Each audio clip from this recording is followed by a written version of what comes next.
오늘은 우리가 성경에 나타난 절기는 아니지만은 그러나 그것이 교회의 절기와 같이 보편화된 것은 근대에 들어오면서 어린이에 대한 관심이 높아졌기 때문입니다. 자라나는 어린이에게 어떻게 교육하는가 하는 것은 미래의 무한한 가능성과 직결되어 있기 때문입니다. 자, 그럼에도 불구하고 사회는 물론 교회조차 어린이에 대한 무관심으로 방치되고 있음을 보고는 몇몇 뜻있는 분들이 어린이를 위한 의미 있는 날로 정한 것이 바로 어린이 주일이 되겠습니다. 물론 성경에서도 어린이에 대한 교육의 중요성을 강조하기 있기 때문에 이러한 것은 무리함이 없다고 봅니다.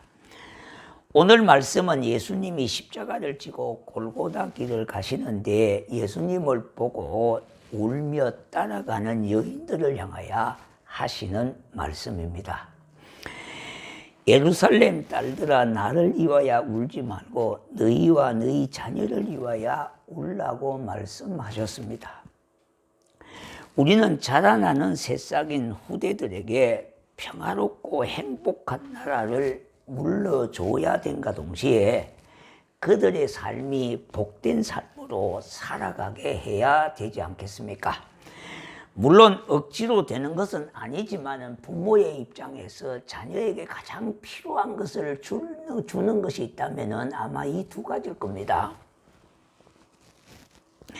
그러므로 오늘 이 어린이 주일은요, 이 말씀은 어린이 주일을 맞이하는 우리에게 주시는 하나님의 음성, 말씀으로 들어야 하겠습니다. 첫째는요, 예수님께서 예루살렘 성을 바라보시고 눈물을 흘리셨습니다. 사람이 웃어야 될 때도 있고 울어야 할 때도 있고요, 일을 할 때가 있으면은 쉴 때도 있는 것입니다.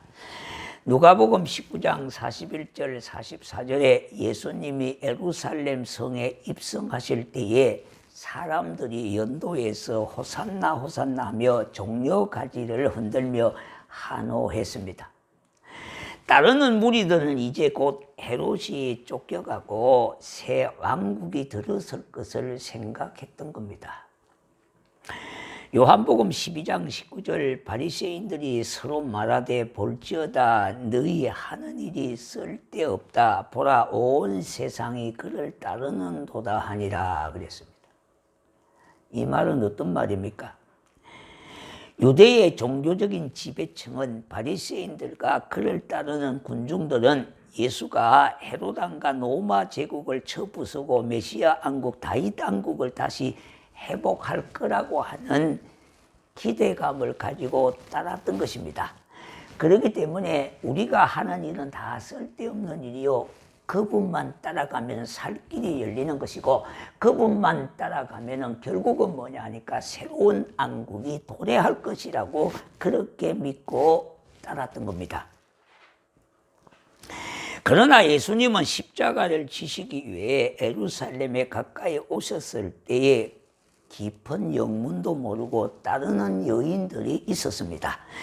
예수님은 그들을 보시고는요, 누가복음 19장 41절 41시대도 말씀했듯이요, 성에 가까이 오신 예수님은 성을 보시고는 우시며 심판날이 이를지라 하시고요, 또 내 은수들이 토성을 쌓고 너를 불려 사면으로 가두고 또 너와 및 그 가운데 있는 내 자식들을 땅에 메어 치며 돌 하나도 돌 위에 남기지 아니하리라 그렇게 하셨던 겁니다. 오히려 유다와 예루살렘이 멸망할 것을 아시고 눈물을 흘렸습니다. 그로부터 40년 후에 예루살렘은 파괴되고 멸망했고요, 사람들은 온 세상으로 흩어지게 되어졌다 이 말입니다. 다시 말씀드린다면 살려고 도망쳤다는 말입니다. 예수님은 예루살렘의 멸망을 미리 알고 계셨던 겁니다. 그날이 오면은 얼마나 참혹한 일이 일어날지를 예언하신 말씀인 겁니다. 누가복음 21장 20절 24절에 보니 너희가 예루살렘의 군대들에게 에워싸이는 것을 보거든 유대에 있는 자들은 산으로 도망갈 것이며 성내에 있는 자들은 나갈 것이며 이는 땅에 큰 환난과 이 백성에게 진노가 있었겠습니다. 그들이 칼날에 죽임을 당하며 모든 이방에 사로잡혀 가겠고 예루살렘은 이방인들에게 밟히리라 그랬습니다. 그래서 예루살렘을 보시고 우셨던 겁니다. 이렇게 이 본문 28절에 보며 슬피 울며 눈물을 흘리는 여인들을 보시고는 예루살렘 딸들아 나를 위하여 울지 말고 너희와 너희 자녀를 울라고 하셨습니다. 자, 그런데 이 말씀은 진정으로 울어야 할 대상은 고난받으시는 그리스도가 아니라 제 아래 갇혀있는 우리와 우리의 자녀들을 위하여 울어야 한다는 말씀을 하시는 것입니다. 두 번째는요, 그런데 왜 예루살렘이 이렇게 멸망하는 것일까요? 그것은 하나님을 배반했기 때문입니다. 하나님의 은혜를 거부하고 하나님의 말씀을 듣지 않았기 때문에 그들이 멸망을 당하고 말았던 겁니다. 마태복음 23장 37절 예루살렘아 예루살렘아 선지자들을 죽이고 내게 파송된 자들을 돌로 치는 자여 암탉이 그 새끼를 날개 아래에 모은과 같이 내가 내 자녀를 모으려 한 일이 몇 번이더냐. 그러나 너희가 원하지 아니하였도다 그랬습니다. 하나님께서는 이스라엘 백성을 하나님의 날개 아래 품으려 한 적이 몇 번이더냐 그렇게 물으시는 겁니다. 병아리가 어미닭의 보호를 받지 않으면요 어느샌가 독수리와 솔개가 낚아채 해서 먹잇감이 될 수밖에 없지 않습니까? 이스라엘은 하나님의 은혜 아래에 있기를 거부했습니다. 하나님 날개 아래서 보호받기를 거절했다는 말입니다. 이는 자기 스스로의 힘으로 살 수 있다고 생각하신 겁니다. 하나님의 도움 없이 내 힘으로 내 지혜로 내 능력으로 살아간 겁니다. 병아리가 암탉의 날개 아래 있으면 안전하지 않습니까? 안전보호를 벗어났다는 겁니다. 왜냐하니까 자기 스스로 살려고 하는 힘이 있기 때문에 그래요. 여러분 예수를 제대로 믿으려면요 힘이 떨어져야 제대로 믿어요. 아직도 내 자존심이 있고 내 힘이 있고요 내가 뭔가 가진 것이 있다고 생각하면은 주님을 제대로 의지하지 않아요. 이것이 인간의 일반적인 본능이라 이 말입니다. 그래서 돈 떨어지고 힘 떨어지고요 내가 건강치 못할 때 어떻게 보면 주님을 더욱 의지하게 되어지는 거예요. 주님을 그때야 진정으로 믿게 되는 거예요. 우리가 건강하고요 잘 나갈 때는 다 내가 잘해서 내 힘으로 사는 것 같아요. 그런데 세월이 가고 나이가 들고요 힘이 떨어지고 돈 떨어지고요 사람도 내 곁에서 떠나갈 때에 그때 진정 뭡니까? 애로움을 달래주실 분이 누구냐? 우리 예수님. 진정으로 나의 변함없는 친구가 되어주실 분은 누구냐? 예수님. 그때서야 예수님을 제대로 찾게 되어지고 붙잡게 되어진다는 겁니다. 마태복음 21장 33절 34절에 한 비유가 나오고 있는데요. 한 집 주인이 포도원을 만들고 망대를 짓고 사물을 두르고 접자는 틀을 설치하고 농부들에게 새로 주고 타국으로 떠났다고 그랬습니다. 수확대가 되어 주인이 세를 받으려고 자신의 종을 보냈습니다. 그런데 농부들은 주인이 보낸 종들을 능멸하고 죽여버렸습니다.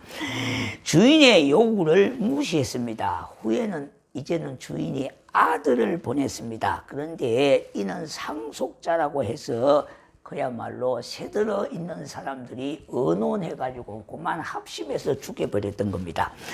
하나님은 당신의 자녀들을 돌보기 위하여 많은 선지자들을 보냈던 겁니다. 그런데 그 선지자들의 말을 듣지 않고 그들을 돌로 치고 감옥에 넣기도 하고 그리고 매를 치기도 하고 그를 죽이기도 하고 그래 했다 이 말입니다. 이 비유는 하나님을 섬긴다는 당시 유대인들이 그들의 하나님을 무시하고 하나님의 종을 능욕하고 죽인 것을 말씀하고 있습니다. 그들은 하나님을 주인으로 모시지 않았습니다. 하나님의 종인 선지자 세례 요한까지도 죽였습니다.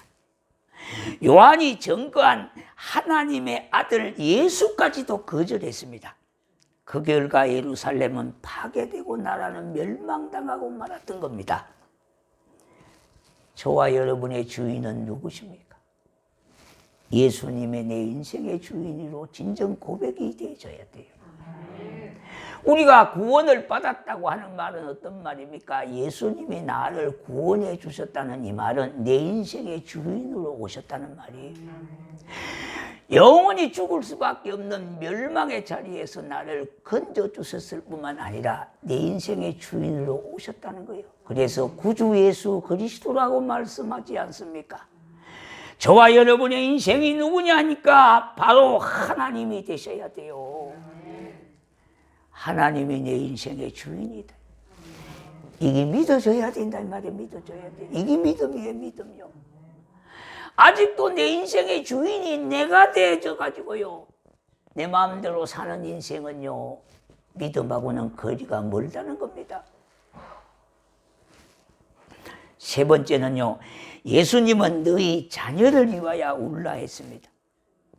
누가복음 23장 26절 31절 오늘 이 말씀 속에 보면은요, 예수님이 십자가를 지고 비아 돌로서사 십자가의 길을 가고 계셨습니다. 그렇게 빛나고 멋지고 매력적이신 예수님이요, 온 몸이 피투성과 상처투성이가 되었습니다. 머리는 산발이 되어지고요, 십자가를 지고 가시다가 넘어지고 쓰러지고 자빠지고 하시다 보니까 온몸이 성한 곳이 없다 이 말입니다.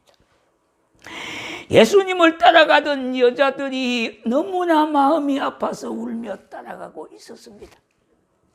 십자가를 따르던 여인들은요, 막달라 마리아와 예수님의 어머니 마리아, 베로기나 등등 여러 여인들이 따라갔습니다.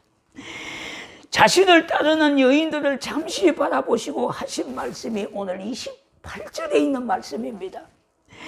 예루살렘의 딸들아, 나를 위하여 울지 말고 너희와 너희 자녀를 위하여 울라고 했습니다.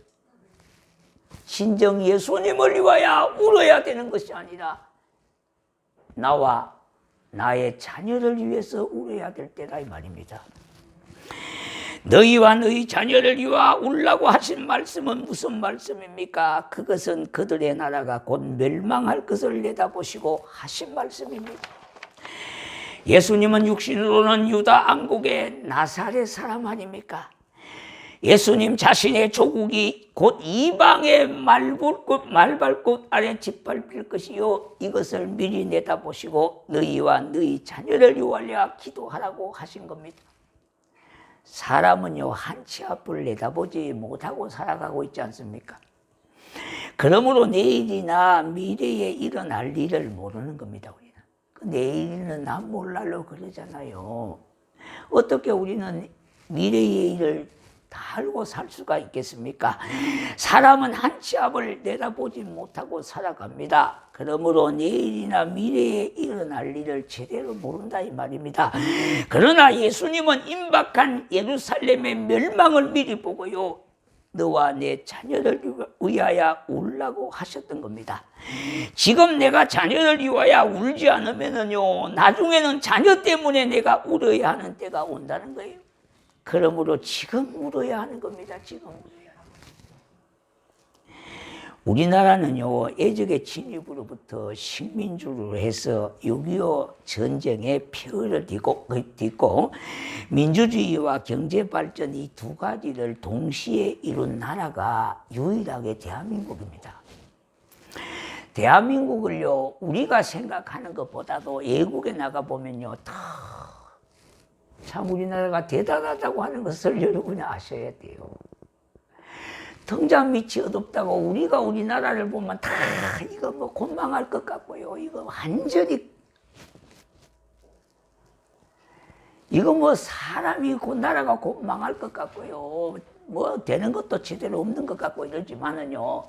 진짜 외국 사람이 바라보고요. 우리 한국에 봐서는 놀란단 말이에요. 놀라는 게 한두 가지가 아니에요.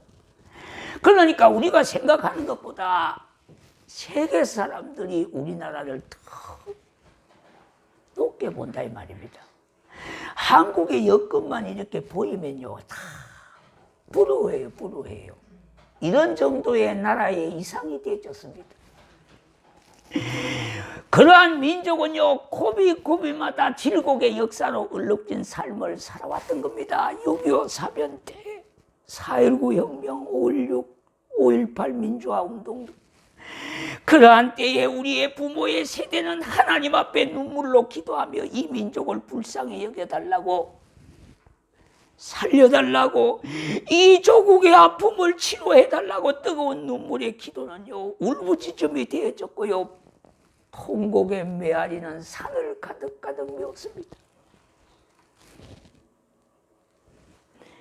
우리의 기도를 하나님이 들으시고 선한 길로 인도해 주셔서 이 민족에게 긍휼과 자비를 베풀어 주셨던 거예요.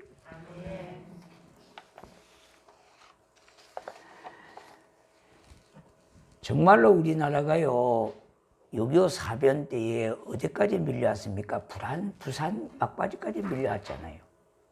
그때 초랑교회에서 이승만 대통령이 뭐라고 했습니까?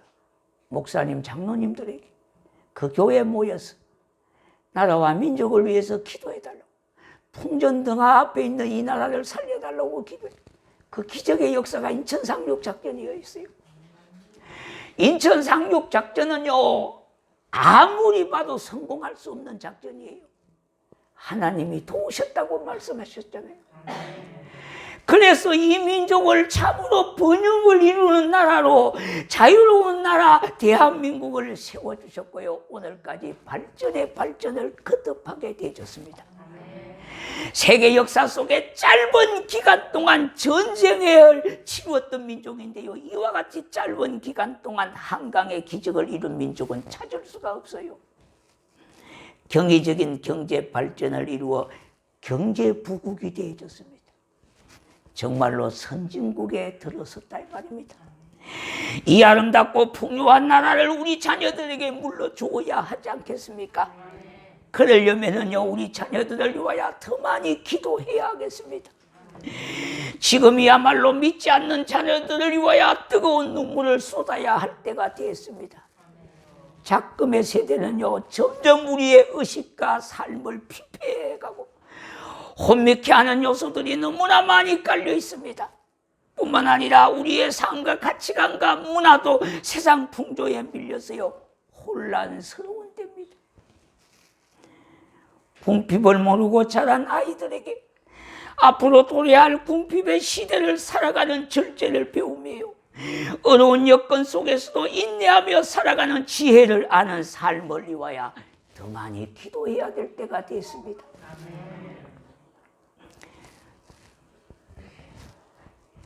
소비가 미덕이라고 하는 시대가 됐잖아요. 지금은요.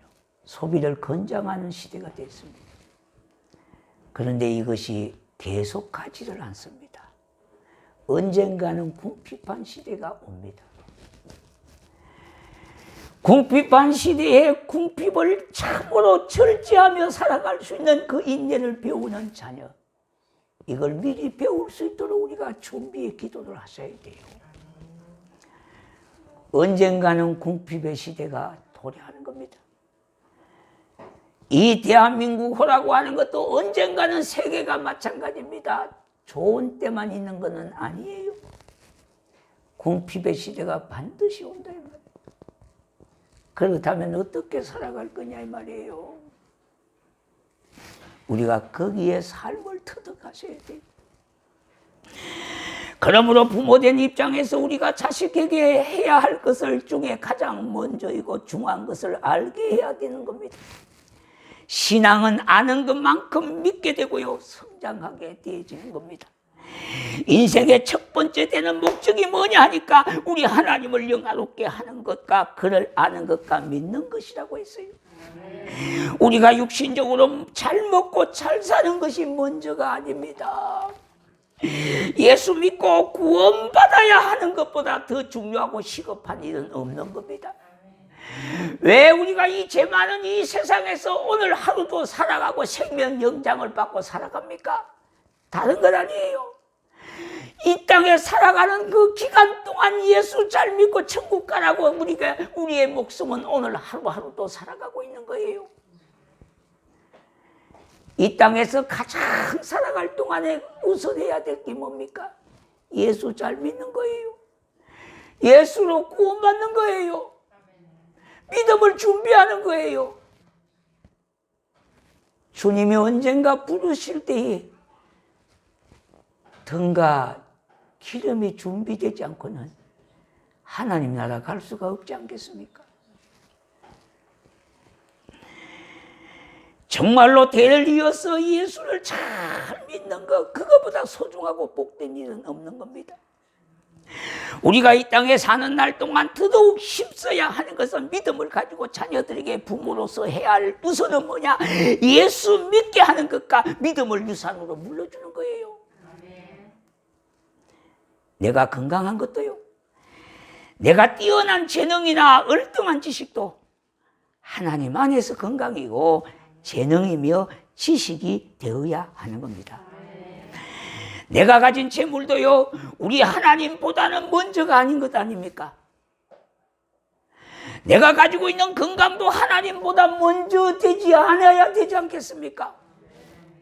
내가 먼저고 내가 가지고 있는 물질이 먼저고 내 모든 재능이 먼저라면은 하나님이 정말로 필요 없는 사람이 되어지는 겁니다. 그러므로 우리 하나님이 주신 은혜를요, 하나님 안에서 누리는 것이 진정한 내 것이 되고 복이 되어지는 겁니다.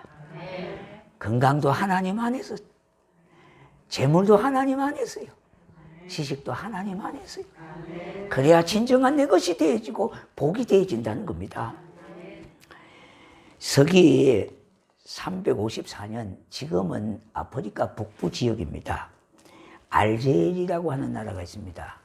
아마 아프리카에서 거의 제일 큰 나라가 될 겁니다. 그런데요, 여기에서 한 아이가 태어났습니다. 그런데 이 아이는 아주 어릴 때부터 영특했습니다. 그 부모가 아이를 당시 유명한 웅변을 배우는 수사학교에 유학을 보냈습니다. 그러니까 그 당시 아프리카에서 유럽으로 유학을 보냈으니까 이 보통 영재가 아니잖아요. 아주 탁월한 재능을 갖고 영특하기가 짝이 없는 이 아이를 북부 아프리카에서 유럽으로 유학을 보낸 거예요. 지금으로 말하면 우리가 미국으로 유학을 보낸 것보다 몇 배나 몇십 배나 더 어려운 유학을 간 겁니다. 그는 나이 17살에 수사학의 교수가 됐습니다. 얼마나 영재입니까? 그러나 그의 어머니의 뜻과는 달리 아들은 신앙의 길을 떠나고 말았습니다. 마니교라고 하는 이단 종교에 들어가게 되고 점성술까지 빠지게 됐습니다. 16살 때는 어떤 17 소녀와 동거 생활을 시작하게 됐습니다. 아들은 하나님을 떠나 타락의 길을 갔던 겁니다. 아들을 위하여 그 어머니가 얼마나 기도를 많이 했습니다. 눈물을 뿌리며 기도했습니다. 그러나 너무나 속이 상하고 마음이 아팠습니다. 어느 날 밀라노 교회의 목사님에게 아들 문제를 상담하게 됐습니다. 눈물을 흘리며 아들의 이야기를 듣고 있던 목사님이 이렇게 말씀하시는 겁니다. 걱정하지 마세요. 눈물의 자식은 망하지 않습니다. 그로부터 몇 년 후에 아들은 믿음의 길로 돌아서게 됐습니다. 그는 평생 하나님께 바치고 교회를 헌신했던 교부, 오늘날로 말하면 교회 감독이 되어졌습니다. 그가 누구냐 하니까 바로 성어거스틴입니다. 그의 어머니는 산타 모니카, 자녀를 위하여 노심초사 기도하며 눈물을 뿌렸던 그 눈물의 기도는 결국은 당하였던 그가 하나님께로 다시 돌아오게 되어져서 기독교 역사 속에 한 획을 그을 만큼 위대한 업적을 남긴 교부 감독이 되어졌다는 말입니다. 우리 자녀들에게 제일 필요한 것이 무엇입니까? 여러분, 기도입니다. 기도. 다른 것이 그렇게 필요한 게 아니에요. 예. 자녀에게 뭘 해주려고 못 해줘서 이제 시대는요, 세상은 바뀝니다.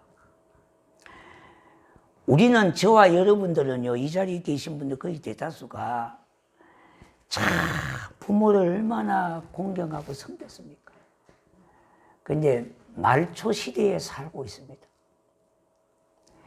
이제 부모로서 섬김을 받는 시대의 마지막입니다. 그리고 자식으로부터 효도를 받지 못하고 섬김을 받지 못하고 돌봄을 받지 못하는 최초의 시대가 60대, 70대입니다. 시대가 그렇게 변했습니다. 자식만 쳐다보고 살 때가 아닙니다, 지금은요. 자식에게 짐이 되어지고 부담이 되어지면 안 돼요. 예?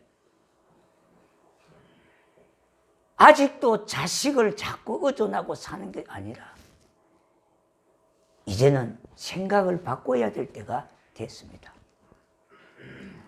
왜? 세상은 그렇게 가고 있기 때문에 그래요. 그렇게 가고.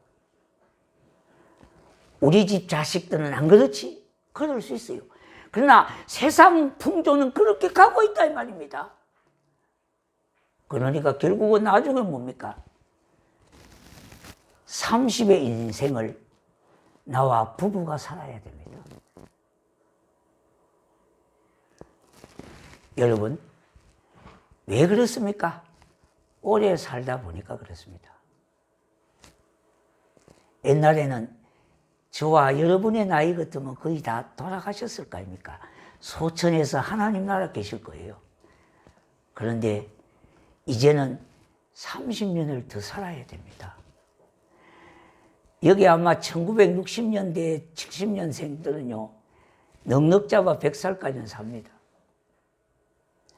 이건 제가 보통으로 예언한 겁니다. 보통으로. 예. 이거 개인차가 있기 때문에, 예, 더 살 수 있는 사람도 있어요. 그래서 요새는 재수가 좀 꼽으로 좋으면 120살까지도 사셔요. 그러니까 노화 시대에 사는 것과 같아요.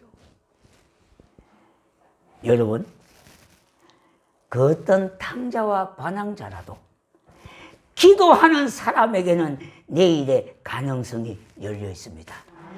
왜냐? 우리 주님이 도와주시기 때문에 그래요. 우리 주님이 그 기도를 좋아하고 들으시기를 원하시기 때문에 그래요. 그러므로 우리 예수님이요, 내 자녀를 위하여 울라, 그렇게 기도하라고 하셨습니다. 오늘 주신 말씀이 내게 주시는 말씀으로 저와 여러분의 가슴에 깊이 새겨져서 다짐하고 또 실천하는 성도가 되기를 주의 이름으로 축원합니다. 우리가